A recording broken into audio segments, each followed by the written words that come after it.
Welcome to episode 134. I'm Stuart McCullough, I'm the CEO of VHIA. It's time now for this week's Industrial Roundup.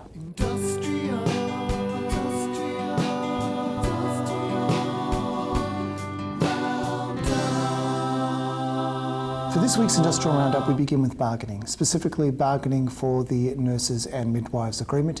This week we're conducting meeting number 7. It's the second last meeting for this year.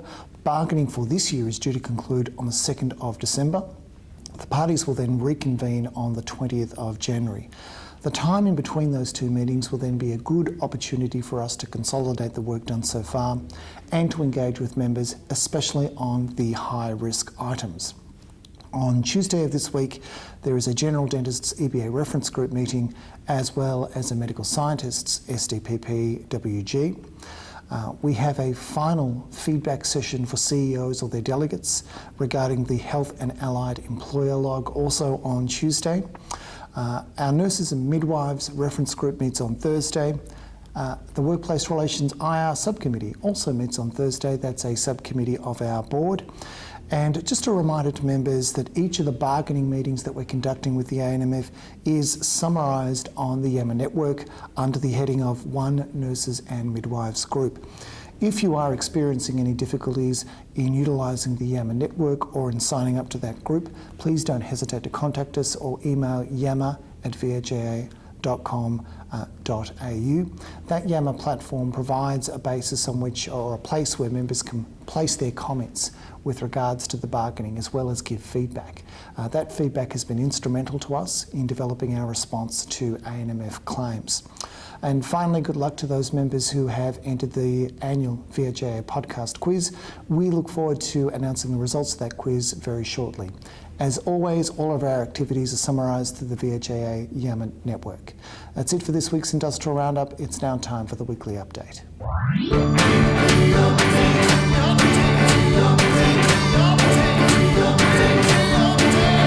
Welcome to the weekly update, where we go in depth with a particular topic.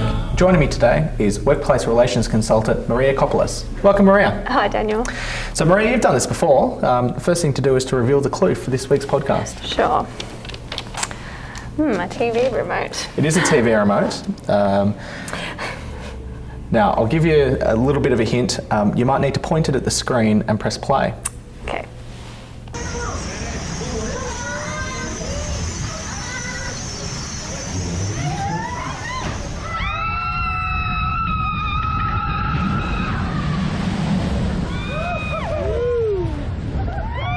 That looks like fun. Is the podcast about Public Holiday Matrix? Close. It's nearly Public Holiday Matrix season, but this is Splash Mountain at Disney World. It's a log ride themed upon the 1946 film Song of the South. So today we're talking about Bulletin 2504 and version 2 of the draft employer log of claim for the Health and Allied Managers and Admin Workers Agreement. Before we get to the log of claims itself, what was the process leading up to the development of the log of claims? So members would recall that this agreement was ratified by the Fair Work Commission in December 2016. Since then, this agreement's been subject to the 4 stages of bargaining, which includes implementation, review and planning, and the 4th stage being bargaining. Throughout the life of this agreement, we've developed and maintained an implementation tracker, and that contained references to clauses or terms that were either identified by us or by members as requiring review. And how was the implementation tracker shared with members? So the implementation tracker was attached to each month's ERIR Directors Meeting agenda. Okay. And what did the review stage involve? So the review stage involved the consolidation of the implementation tracker and also a line-by-line examination of the agreement. Through the process of engagement, we developed a list of clauses that required review and liaised with our query team to ensure we captured items that were commonly queried.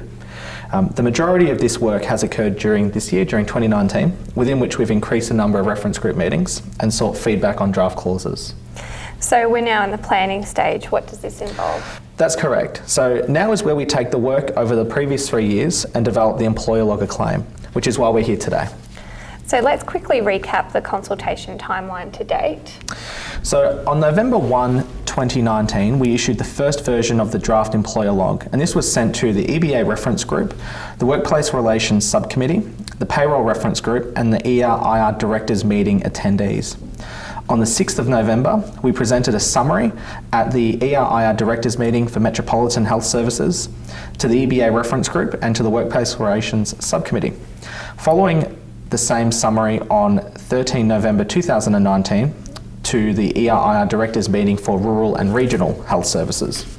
So member feedback was due on the 15th of November 2019. So what have we done with that feedback? So we've collated that feedback and made changes to the draft employer logger claim, which are reflected in Bulletin 2504. And what opportunities will members have to provide feedback between now and when we provide the log of claims to the Department of Health? So we're hosting a CEO forum on Tuesday the 26th of November 2019, and that's at 10 a.m. here at VHIA. We're also providing GoToMeeting, and this is all detailed in Bulletin 2503. We're also meeting with the payroll reference group at 2 p.m. on Thursday the 28th of November this year, and finalising the logger claim on Wednesday the 4th of December with the reference group and the Workplace Relations subcommittee. And when is the final member feedback due? So final member feedback is due Friday the 29th of November. So let's move to the log of claims itself. How is it structured? So the claim is separated into 5 parts. Part 1 is reducing complexity through industrial commonality. Part 2 is reducing complexity by addressing inefficiencies. Part 3 addresses workforce classifications and flexibility. Part 4 addresses strategic changes to address key operational reform. And Part 5 is the best practice employment commitment. So members should note that Parts 1 and 5 were discussed during the consultation of the Nurses and Midwives Agreement, and these will not be covered by this podcast. So the items in the log of claims that are specific to this agreement are contained in Parts 2, 3 and 4? That's correct.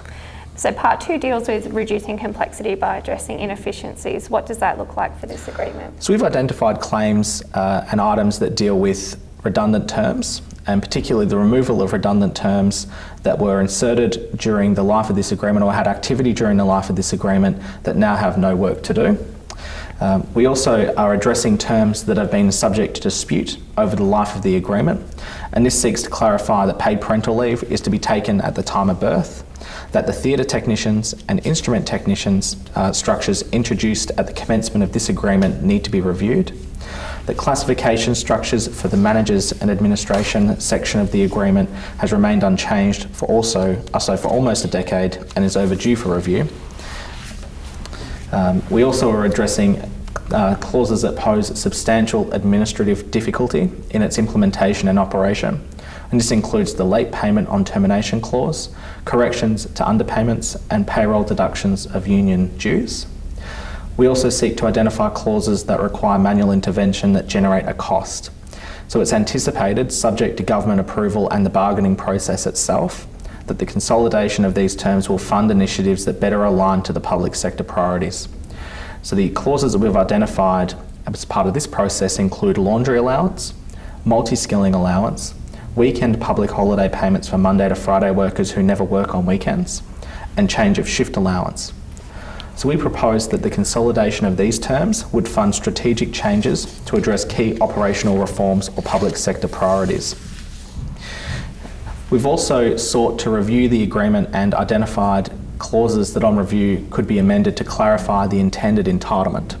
So these include in-charge allowance and updating to reflect the new classifications that have been inserted over the life of the current agreement, travelling allowance to update and remove PMU and replace with modern engine measurements, terms around seniors allowance, the progressive accrual of personal leave, fixed term contracts and parental leave, experience payments, annual leave loading and shift work premiums, on-call and recall, portability of personal and carers leave, and telephone allowance. So Part 3 deals with workforce classifications and flexibility. We've already indicated that theatre technicians, instrument technicians and the management and admin structures are subject to review. What does that look like for this agreement? So we've proposed that the management and administration structures should be replaced by a 3-tier classification structure. And this is arranged into clerical administrators, technical administrators and managerial and leadership. The aim of the 3-tier structure is to separate the different work groups within the structure and provide descriptors which specifically relate to those roles.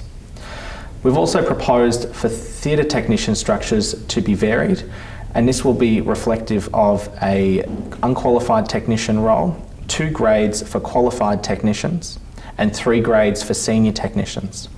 We've sought to align the structure to reward theatre technicians based on how many surgical specialties they're credentialed in by the employer.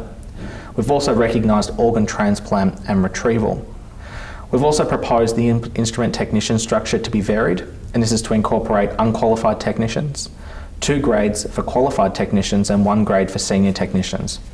We have made less changes to the principles of the classification structure in comparison to theatre techs, but we have also clarified the differences between the grades. So I understand we've proposed to include new classifications for roles not currently covered by this agreement. That's correct. So employers have identified at least 2 roles which don't have an appropriate classification under Section 2 of the current agreement.